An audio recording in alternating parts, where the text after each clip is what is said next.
Over to you, Dr. Prashant.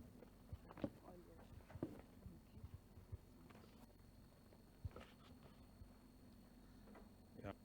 I think you would have actually really enjoyed the talk with Dr. Chandrasekhar. I think he's quite a good what I can say entrepreneur academicians we had actually seen, and he's a very regular speak talk in University of Hyderabad. So now moving back to the new session basically.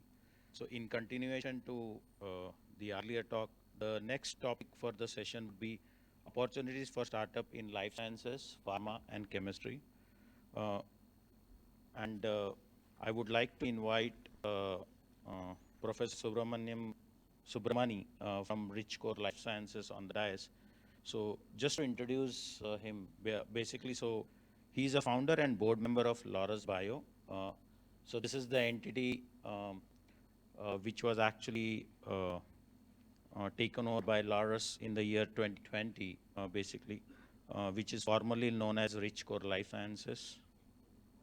He's also a serial entrepreneur and also the founder for Firmbox Bio, where actually they focus on producing cultivated animal fats without animals. For Laurus Bio, they develop and manufacture animal origin free recombinant proteins and enzymes. The whole motto about is to replacing the ingredients which are otherwise sourced from animals, basically.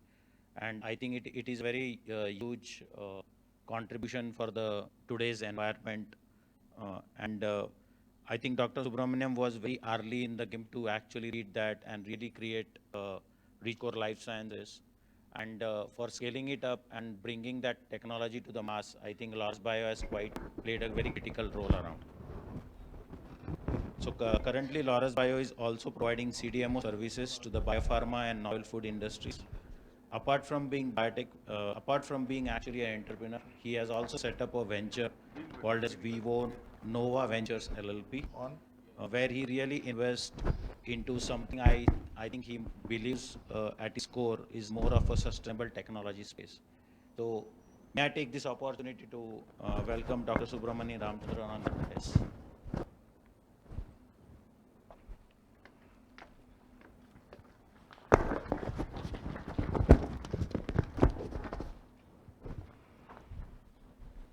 Yeah. So, yeah, Ramya, please can you welcome Dr. Ram? Thank you.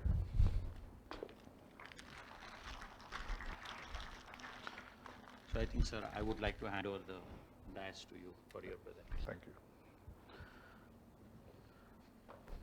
Good afternoon, everybody. Firstly, I must say I really enjoyed the first half of the session. I was blown away by each of the presentations, especially about the history of how science and innovation happened by Dr. Bala. And furthermore, watching Mr. Ramaswamy speak with so much energy, I mean, that really woke me up because I came in early morning flight and I was a little drowsy. So I'm glad that our senior speakers have given you an introduction about the science, technology opportunities, and organizers chose to give me a topic which has got nothing to do with science. They asked me to speak about running a startup. So that's like completely out of science. So I've decided to use some support slides which is connected to biotech, but you're going to laugh at it, but it's okay, I think. And the other thing is, if any of you have questions while I'm going through it, don't hesitate to stop, because a soliloquy for half an hour can be very boring. And I'll try and finish speaking in a short time so we could interact a lot more. Because if you're, I think as a startup, we have so many unique problems, and each of our problems are very different, but you can still put them in buckets. So any of you recognize what these could be? Biology students? Anyone? Tadpoles, good one. So frog eggs, right? I'm going to talk about biotech and my journey so that it relates to many of you who are wanting to start companies. ideas are too many, right? I'm sure when you guys sit on a coffee shop and four of you are discussing, everything is an idea. Today I was driving by with my escort from airport to here, Rohit, and he was telling about this digital imaging and AI, and there were like 10 ideas he was saying that he's working on. So ideas are really many. And you'll be surprised if you came up with any idea, somebody's already thought about it. Now the question is, can you make that idea work or not? In my experience over 20 years, there is no idea that is really new. It's about an idea that is made to work. So don't worry if your idea is done by 20 people. You got to focus and see if you can make that idea work better than everybody else, and that's good enough. Like some of the starting materials, like say metformin, he was saying, this has been around for decades. Now can we make it better? Is an idea too. You don't have to come up with a new chemical altogether. Very few will hatch, right? Most of my ideas kind of started and died away. In fact, Richcore, the company I started 20 years ago, I wanted to conserve food, energy, and water. And I was a startup literally with one person in my team. And I surprisingly find myself there after 20 years because I've started a new venture after Lotus Bio. And trust me, the challenges of startups are best known for the entrepreneur himself. I heard Mr. Ramaswamy saying, entrepreneurs are risk takers, we love the risk. I went to business school to understand that. And I figured out every few years the definition and how they calculate R changes. You know, small r, what they call risk. It's so small, but it's the most important equation. It's like some kind of biomarker in us. But the point I'm saying is, in my experience, or in my own experience, we don't understand risk. That's the problem. It's not that they're risk lovers. In fact, most successful entrepreneurs understand and take that risk. Those who don't understand the risk are the ones who go on and become very successful because they really jump and leapfrog rather than go gradually. So when a few ideas hatch, like from the egg to a tadpole, we're all very excited. You know, that first BIRAC funding, that first angel investor giving you a check makes us really excited, right? Trust me, I've seen more deaths after BIRAC funding and the people have gone back to jobs because after they've hatched, they don't know where to go. So if there's something DBT could do is to see a follow-on and guide them into the next stage. Then I went through this phase. I didn't know who I was. In fact, when I started my company, I had a lot of hair, right? Now I'm metamorphosized. And this is a fact. This is going to happen to your business. You will start with a certain idea, like Richcore started as a company which wanted to conserve food, energy, water using enzymes. And a few years down the line, we were making recombinant proteins. No enzymes, okay? And this is going to happen. And each of you who are trying to put down on a piece of paper and trying to build this business case, take it easy. Your business idea is going to change. Like when Napoleon went and became the emperor one fine day, trust me, when he started off as the map maker, he didn't have this grand vision of taking over all of Europe. Visions evolve, right? Like if Kiran Mazumdar said she envisaged to make the map that she's making now 35 years ago, I don't think that's true. All entrepreneurs evolve with time, with changing environment, opportunities, skill sets, but the drive remains the same, right? It's like a love song. Characters change, love is the same.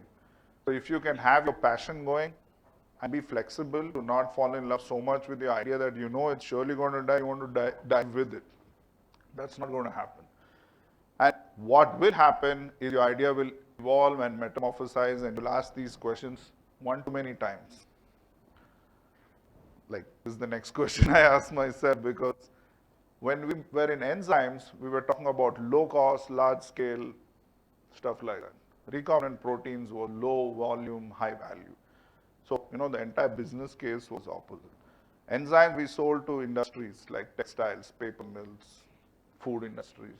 And recombinant proteins we were selling to biopharma industries, vaccine companies. Like, I mean, just think about it. There was one product we were selling to wastewater, like sewage treatment. And in that same year, we were selling trypsin to Biocon to make human insulin. So we had a team which would talk to both a BBMP, which would do wastewater treatment, and biopharma making thing. But I used to wonder what's going on, right? Because I think then we found our feet, and then we said which direction we want to go. And that idea of scale, idea of lower cost manufacturing, idea of providing a solution to a larger base of customers or usage actually has worked in our strength. And now the question is, you have to keep your system going. And I'm going to jump this slide because I addressed it. Finally, I realized I'm in the biotech business. Now, you'll be surprised to know that I'm a textile engineer. Now, I had no clue of biotech.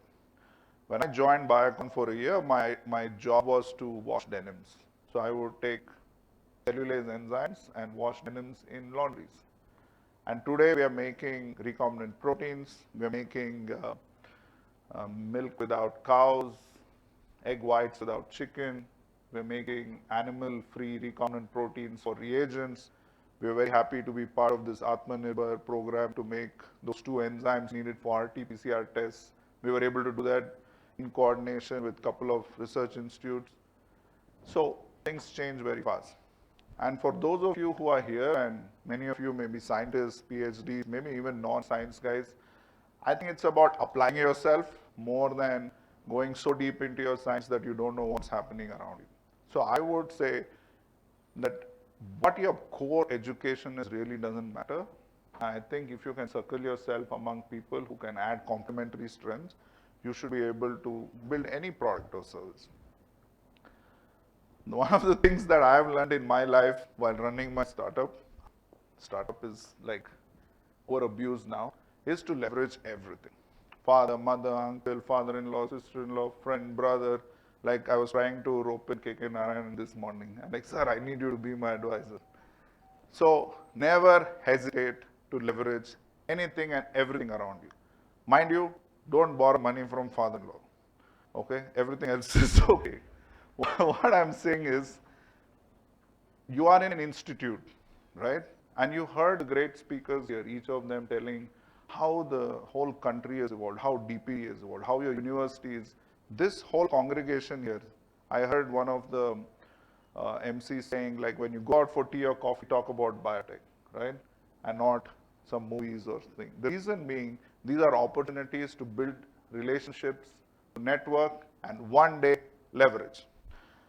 If there's one thing as entrepreneurs you should learn early on in life, which I learned, is to ask for help.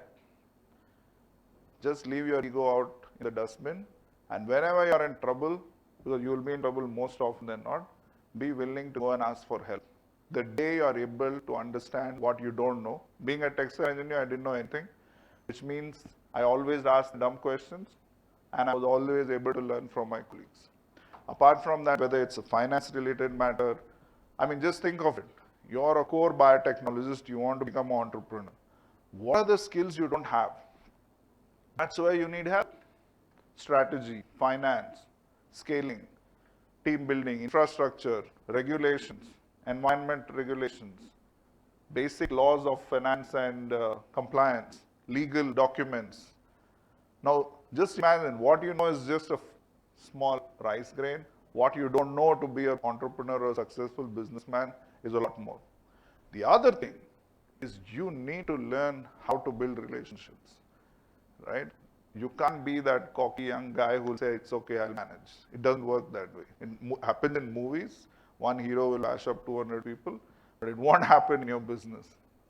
The other thing, a big input I can share here is, don't ever start a business because you want to be your own boss. Don't do that. Because once you start business, you're going to be serving everybody who's working with you.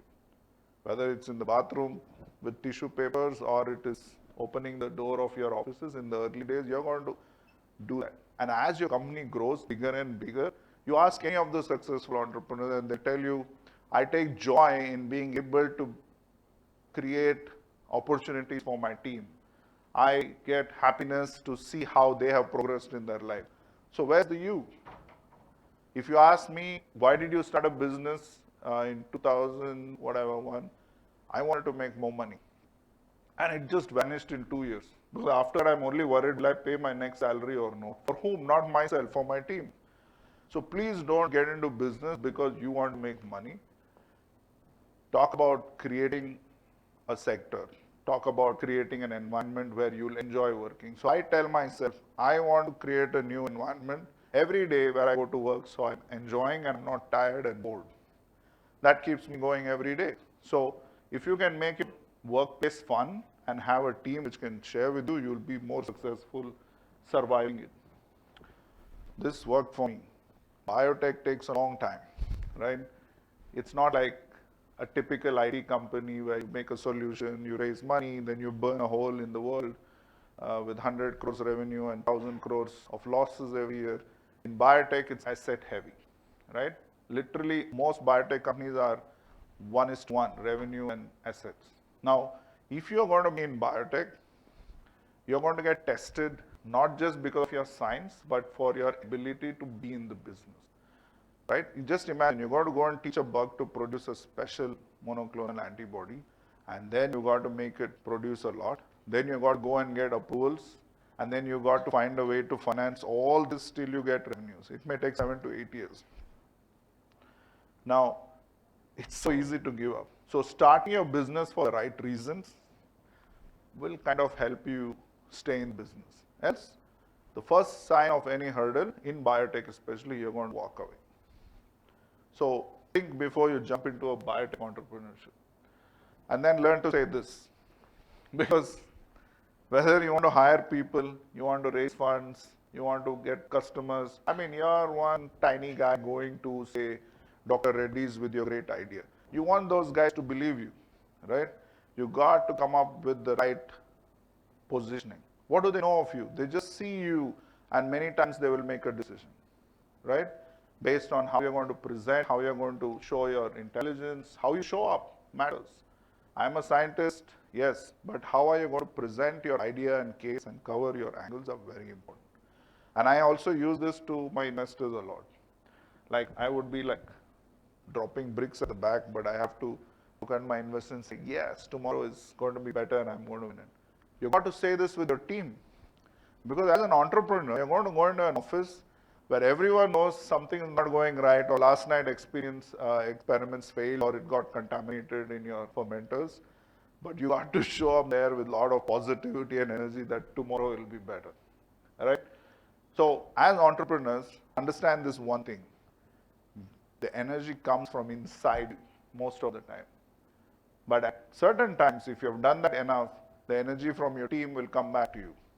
So as an entrepreneur, you got to work on yourself, which also means your family, your support system, people who you care about, and have mentors. You should be able to speak to different people in your life for different things, right? Like, just imagine you're going to go to somebody who's say, a pensioner who's always saved the little money he got, and you're going to go and say, I'm going to invest 20 lakhs in this business. What is he going to really guide you, right? Or you go to someone who's a gambler, and you're going to say, I'm going to do this in my business. He's going to say, that's all, sell your house. So make sure that you build guides, mentors for different parts of your life, including your personal life. The other thing that you should focus on as entrepreneurs is your health. Because till you are able to create your system and processes and a team, you are a key man. You are a high risk. If you go, everything goes. Or if you get impaired, everything happens. So you are going to focus on your mind, your body, and take time off so that you're really, really energized for the next day. Building a team. Now this is very critical. I made many mistakes. Like most of you, I will tell you even now, this has happened time and again in any of the forums I've spoken to.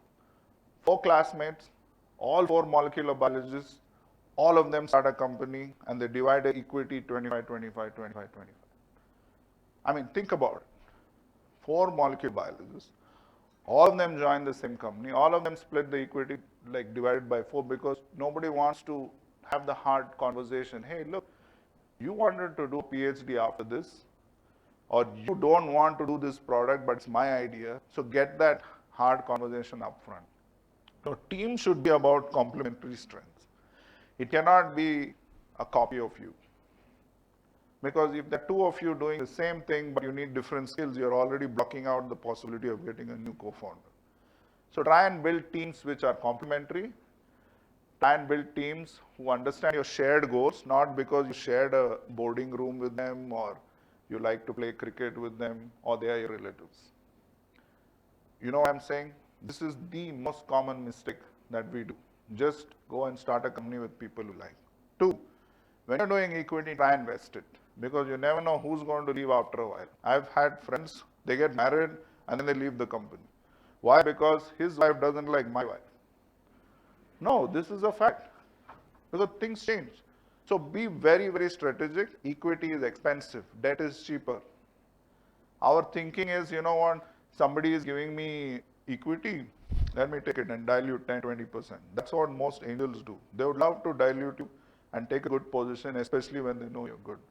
But I would rather say, make equity sharing premium. Delay it if you can and create enough value so that you're able to fund it with minimal dilution. In fact, in the US, most often companies use what they call convertible notes. So they don't do a valuation, they take a bet for future. They do badly, they give up everything. They do well, they give lesser. But in India, it's still complex with our investment portfolio. Everyone likes finite value. Now just imagine, you're going to give your resume for funding and you'll say 5 crores valuation. The guy will say, no, 2 crores. What is the basis of the argument? There's an idea, right? He basically is going to pick a number and you're going to pick a number and you'll have one reservation, price discussion. Since you're desperate, you're going to take it. So always remember, equity is expensive. Two, don't take money from anybody who gives. Just imagine, there is a person who is a trader, okay? And he sits in the old market trading clothes or steel or whatever it is, but he has money and he says, okay, I will put 20 lakhs into your business. It is money, no doubt, but what value is he going to add to your business? Think about it. Good money, hard to get money is worth it. In fact, if the bank says you don't deserve a loan, don't take it. I mean, that's my policy because it means you can't repay it. So you're actually better off with someone telling you, like, think again, come back with a better plan. So my advice will always be choose good money. Don't choose any money that comes your way. Finding partners. Now, partners could be not just business partners. I mean, of course, I'm not talking about life partners because he has a guitar here. I'm talking about partners who will work with your idea. It's about collaborations. Like we heard the secretary saying that if a startup goes to a big company and get big company to use your idea and then scale, yes, that's the way to do it. But how do you build that kind of collaboration is to engage them early on. Try to spend time to know whom you're going to have on your collaborators list. Build a business which is attractive to somebody from day one, right? Then they will be more willing to come and work with you with an idea. Chasing opportunity alone is not going to work, right? Now, COVID opportunity. I know one company in Bangalore which built a $100 million facility for COVID, and then the plant didn't take off. And there's a reason, because the opportunity got overrun by other people who provided the solution. So chasing just opportunity is not going, oh, today this is the flavor of the day, fintech, 200 companies doing fintech. It's not going to work unless you're working on your core strength. And then you got to keep this going. Now, when I say keep the music going, it means one, ensuring you get funding, right? In fact, when you raise funds, you're always going to be taking your bag to raise the next round of funding. You may have heard entrepreneurs, they've raised last year, then they're raising again. So the whole business that we are seeing today in the world of fraudulent entrepreneurs who have been trying to fake their numbers, this is not good for us. If there's one thing that has worked for me, just stay honest. If you're really screwed, tell your board, tell your investors you're screwed. It saves you a lot of trouble. Failing fast is good. You can start another business.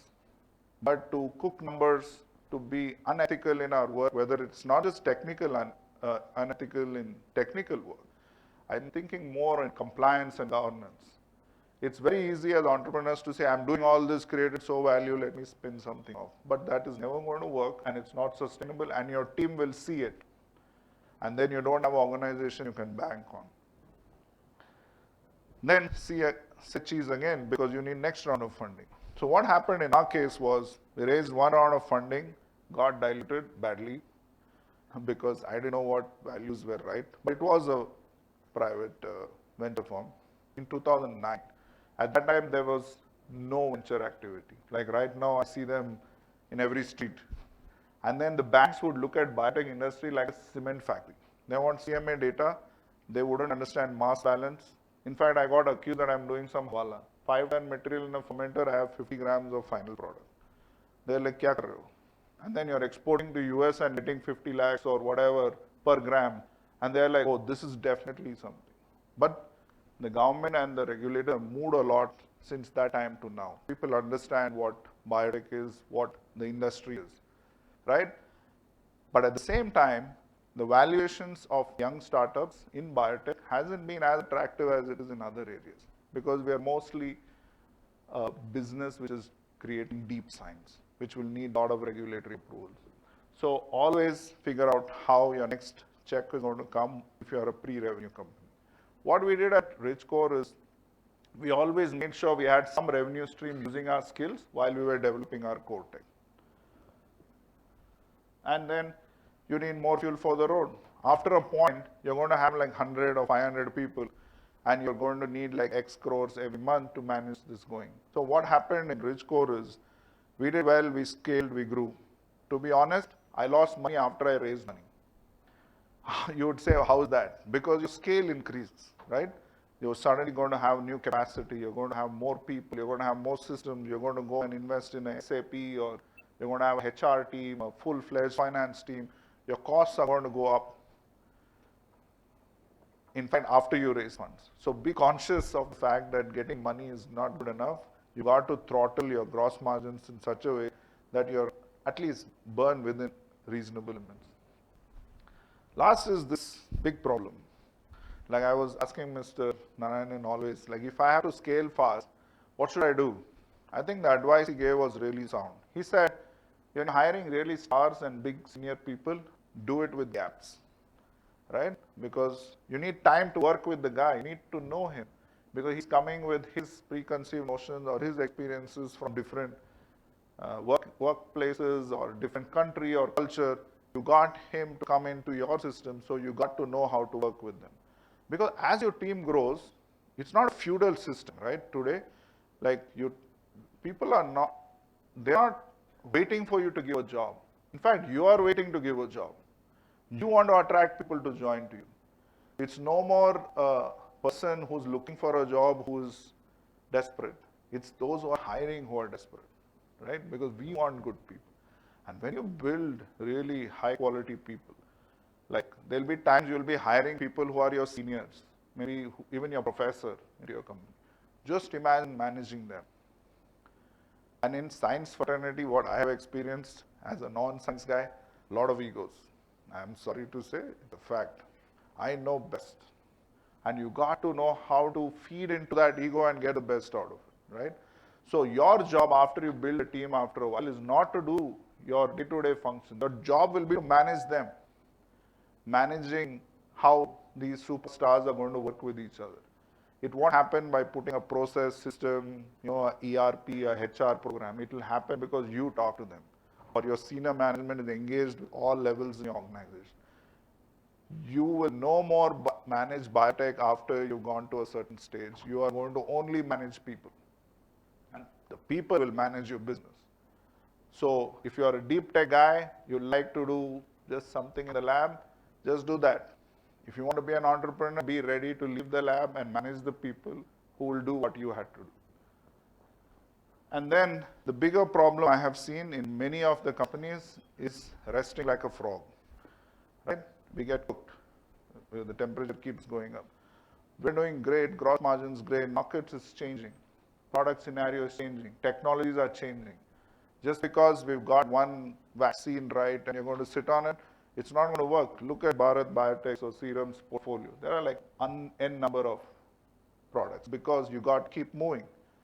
You got to keep moving not just in your products and science, but how your organization is evolving. What are the pulls and pushes? The guys who would have joined you 15 years ago, they'll come with a special ego. And the guys who have come recently from another MNC, they'll have a different story to tell. Now, the company also evolves. You can't say the old guys and the new guys will automatically fall in place. And that's the biggest mistake companies do. Infrastructure. Infrastructure is going to change. It's got to get bigger. It's got to get new tech. What you used to do, like your AI, machine learning has come in computers, the same thing has happened in the lab. Like experiments which would take few days is getting done in like few hours. Take sequencing, for example. So then you got to evolve there. Lastly, you got to do this. Only chaos, right? Now, I don't want to scare you guys, but I'm telling you from my own experience. It's very easy to say like, I'm very relaxed, I'm very calm. But then when you get to your work and you have 10 projects going and there's customer pressure, academic science and industrial science is very different. In the lab, in our industries, we are running against time.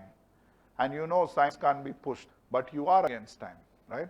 And then you have supply chain problems, you have infrastructure problems, because here you have a university, your lab will work. I'm sure your vice chancellor will do a great job to ensure you have power 24 hours. That can be a problem too. So make sure you build a team which can manage chaos better. But through chaos also comes opportunities, so I wouldn't be afraid of it, but try to build a team which would help you be resilient during chaos. Last, continuous learning. I was listening to a talk by Dr. Marshalkar recently, and he said it can't be incremental improvements. We have to leapfrog in our thinking, in our way of working, because India has been agrarian society for a very long time. We skipped the manufacturing, now we are in the service, now we're going back to manufacturing in biotech. Now we need to leapfrog from our different mentality to becoming world leaders. Think bigger, think global. Any process system, I know Mr. Ramaswamy mentioned that if we do, it's jugaad. No. It is jugaad if it is not scalable.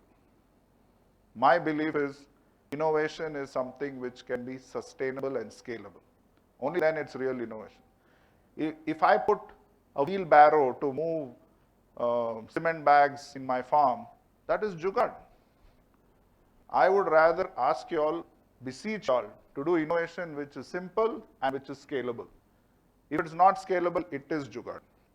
So when you are going about your business, don't try to make do with like some makeshift, put a sellotape when you should actually use a wax tip to close something, right? So think bigger, think scalable innovation.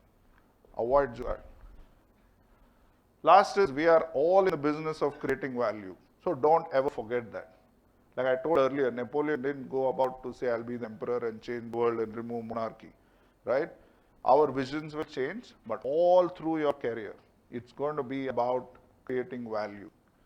Yes, to yourself, to your team, to your investors, to the larger society, to this country, and to this community.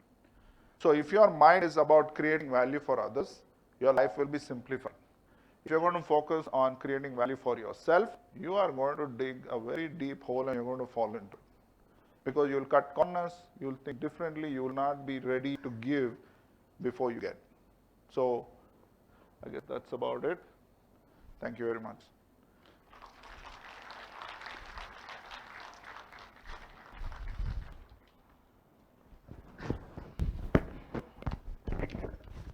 Any questions?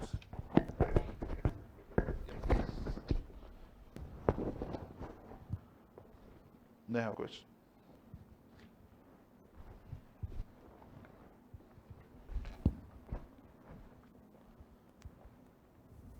First thing, loved every bit that you said and believe in it 100%. Thank you. I work with incubators. We are a business accelerator and we work with incubators.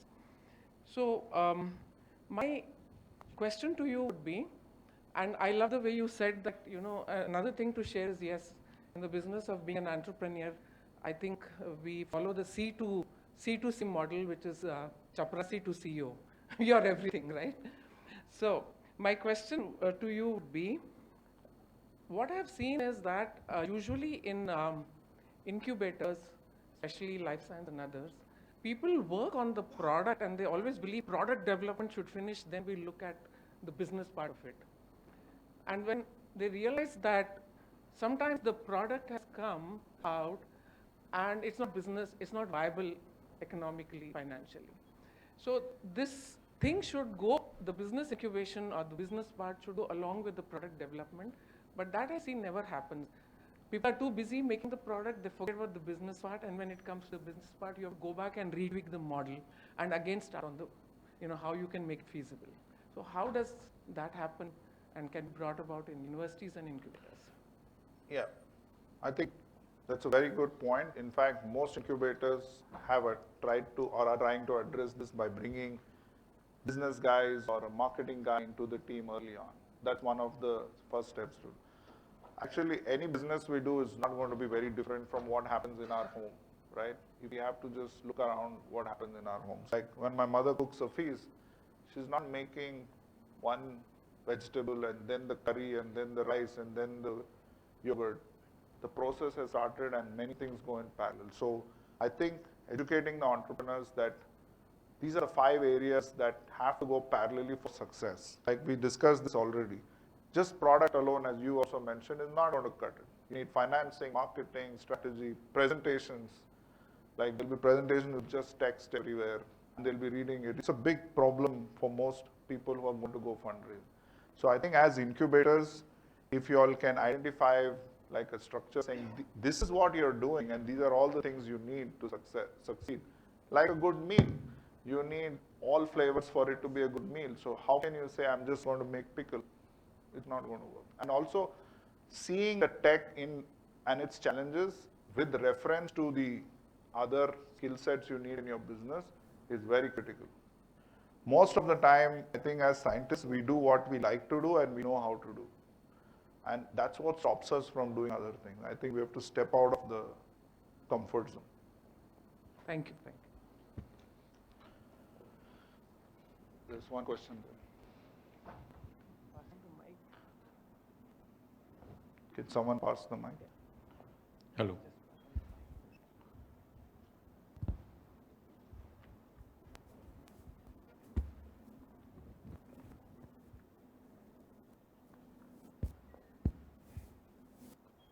First of all, I would like to thank you so much for such a wonderful lecture. In every, I would not say lecture, I would say it's experience sharing from whole of your 2-3 decades of your life. You have shared wonderful. In every slide, one picture and 2-3 words, and you conveyed it all. Thanks for that first.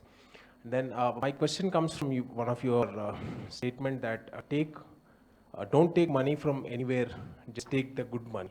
So this question comes from the not a lack of experience. Like we should go to an investor first of all, because especially in the biotech industry from the science background, so you don't know the much business. So the investors, they are very much into the business throughout like the life's experience. Now when you go with a little valuation, now they'll first of all reduce the valuation and then they will ask for more equity. So this generally happens. And then about the convertible note also. So they say now you are not at a stage where we can value your company. So just take this money and then work on it for about 1-2 years. And then we'll value and then I'll take my equity. So in this case, how can we, like what's the way to go forward? How to take a decision? I think it stems from what she asked. First of all, you're going to have a meeting with people who are finance specialists, but you are going there to negotiate speak their language as a scientist. So make sure you have at least an advisor who will guide you in these negotiations if you don't have a co-founder. The one thing which we all neglect as entrepreneurs is hiring a good auditor and a good lawyer. If there's one thing I've learned in my life is spend even 10% of the money you have of 20% to get yourself a good auditor and good lawyer, right? A business lawyer, not a litigation lawyer. Typically we go to like one of the courthouses and hire a litigation. That's not a lawyer. The guy who makes a rental agreement is not whom you want. You want to go and find a business lawyer. Now these guys will help you first of all understand the language, right? And prepare you to have this meeting. And I think Chance prefers the prepared. Now, like you do research in your product, you have to do research on the team you're meeting, people, what ticket size they do, what are the typical clauses, interview people they have invested in. And I do that every time. I still make mistakes, right? You need to know who are the guys who will come on board. Will they add value or not? You need to see if they invest in companies like you and how difficult they are to manage and what references you have to go to them. The reason I mention that is people usually take a bag and they go to all VCs without even doing any research and try to raise funds. That's where the problem comes. If you are in an incubation center in this university, this already has a lot of information and database of who's good, who's not, who does, who's attracted to which kind of segment. So do that research. Even if you meet 5 people and one of them is a good one, is better than meeting 50 VCs and 49 of them saying no to you, because you need energy as well. So build a team or get advisors who can guide you.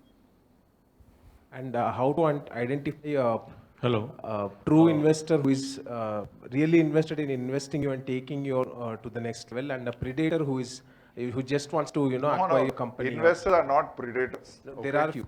No, they are not predators. One thing we should I think- understand is investors are always on the other side of the table, because they're there and their job is to maximize value for their investors. So it's a professional relationship.